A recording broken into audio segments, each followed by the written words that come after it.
Tara, gawa tayo ng coffee toast. Madali lang to. Dahil wala akong powdered sugar, gagamit na lang tayo nito.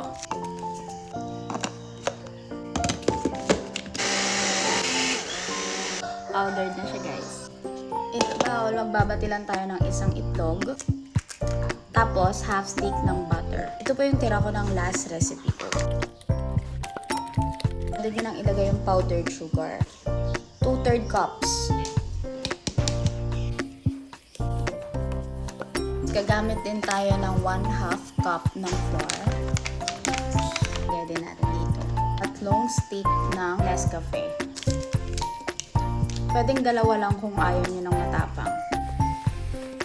Maglalagay din ako ng konting vanilla extract. Pag ganito na yung texture, parang dalgona coffee, okay na to. Tapos, i-transfer nyo lang sa kahit anong plastic. Para sa filling, gagamit tayo ng cream cheese.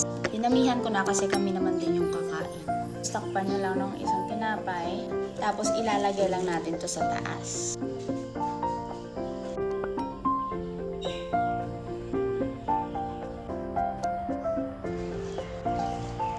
Tapos, pwede nyo na itong i-bake at 180 degrees for at least 10 minutes. Yung sa akin, mga 20 minutes ko binake kasi medyo malaki yung tinapay ko.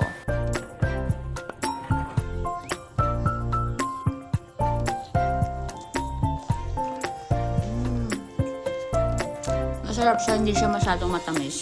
Sarap. Try nyo na. Ilalagay ko yung recipe sa comment section.